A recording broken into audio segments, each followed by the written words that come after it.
if we were really great, were there any principles or some knowledge that we can apply, build technologies, and make 300 years of Western revolution redundant, and create a civilization in the future that is unparalleled, unfathomable?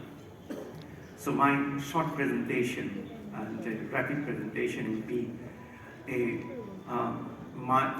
journey for me for more than 25 years into this particular direction.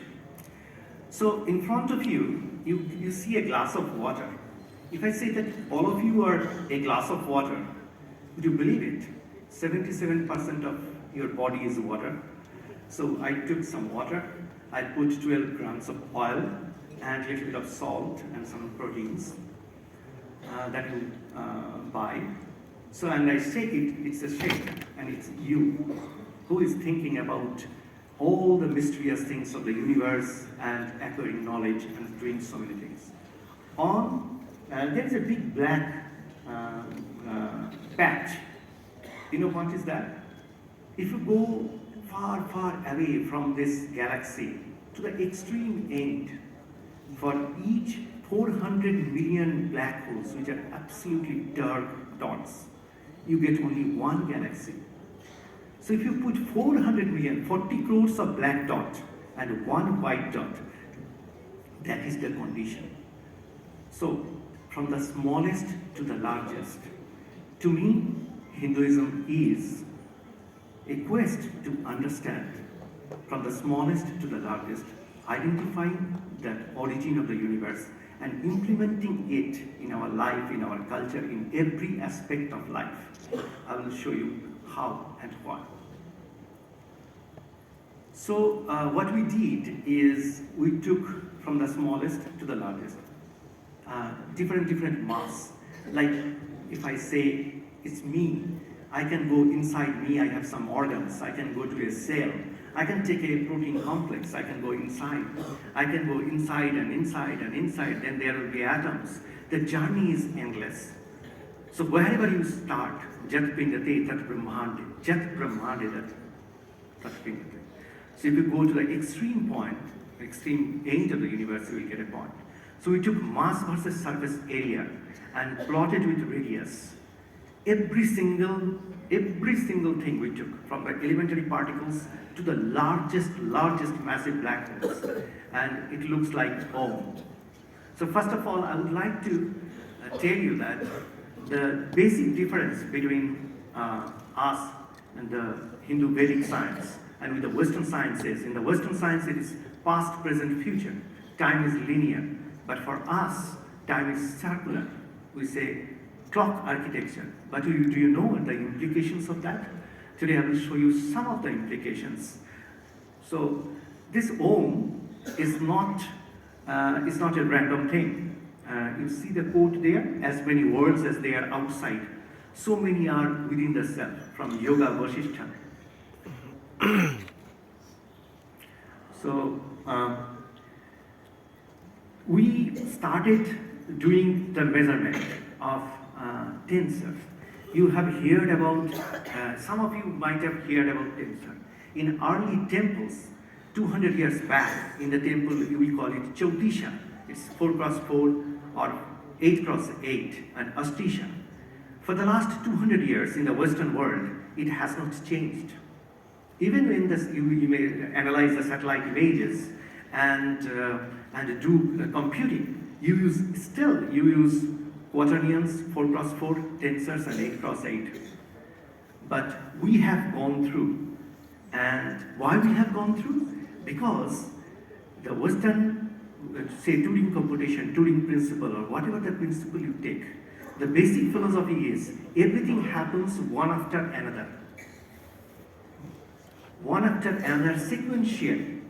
But for us, when there is a journey within and above, the Western science is not good. It cannot tell you all the mysteries.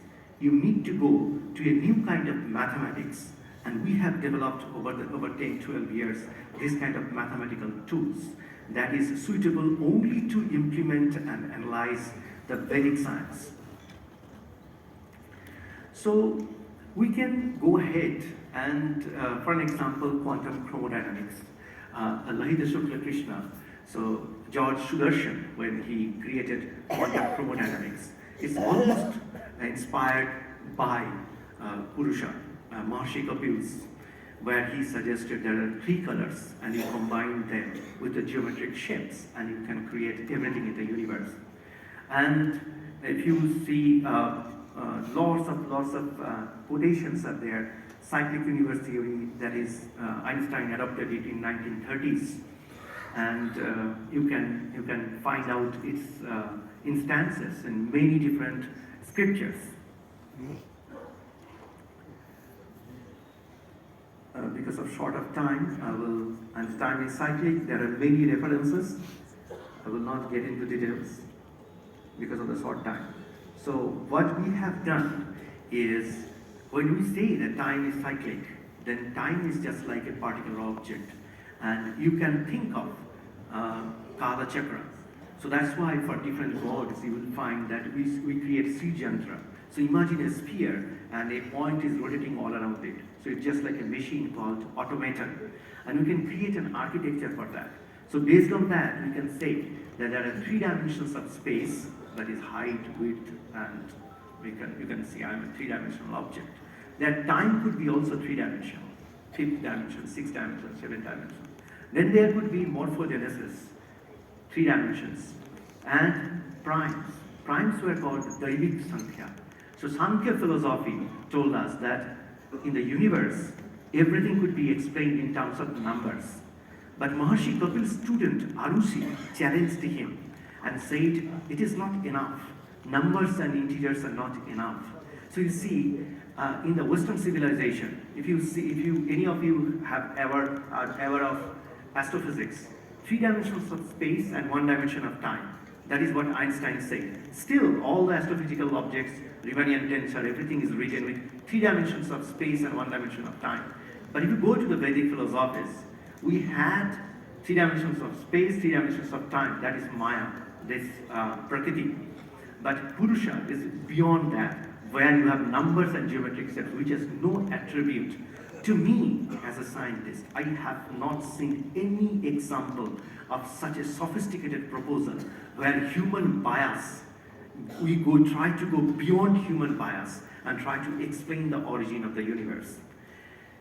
So, in my young days, I started understanding human consciousness. And so I measured neuron. You can see in 2014 we published triplet of triplet. You all know triplet, three eyes, right? We have two eyes and one eye over here. So three is very holy number for us. And triplet of triplet, we have many examples in the scriptures. And when we measured neuron, we observed that three kind of bands, three kind of vibrational spectra. And we went inside the proteins, we also find that kind of thing. And I forgot, because I am a nanotechnologist and I didn't give it much notice, but I saw that three different time zone it works. Why it is so important? In the Western civilization, they will consider operation only in one time domain. That is, you go open any biology book, they will tell you millisecond time domain, everything happens. But if you want to think in a Hindu way, then you have to think millisecond, microsecond, nanosecond, picosecond, and time, clock inside a clock inside a clock inside a clock inside a clock. Like life inside a life inside a life inside a life, as I said, within and above, not side by side. And I saw the evidence of that in the neurons, and I published it. And I forgot. Then, 2020, somebody called me from US and then tell that, Anirban, I am seeing your triplet or triplet when I touch it on my forehead. Immediately, I asked my friend in India, in IIM Ranchi, that I want to do human subject experiment. I want this entire journey to come out from the Bharat, from this holy land. And that's why I told that I will do the human subject experiment here. And we wrote a book after 289 human subjects, and I saw that new type of geometric invariance with the human perception and cognition. And we published a book about that. So after 2020, then I found triplet there. Then we started collaborating with NASA. And Mars and Jupiter, There is an asteroid belt. And NASA sends probe over there, collects the molecules, bring it there, bring it here. And they look like a helical shape, Bartulaka. So Bartula, you will find everywhere in the scripture. You forget it, you ignore it. But as a material scientist, I don't. I have many patent on this particular Bartulaka and this helical shape. Because universe, they wanted to come toward the same point. I say, we believe in Kala Chakra. So we start from a point and try to come back to the same point. But we cannot. So we go on in a helical shape. In helical structures, you will find deep inside a protein. You will find extreme outside the galaxy system. So everywhere there is Bartulaka. And then we took this molecule and started doing the measurement.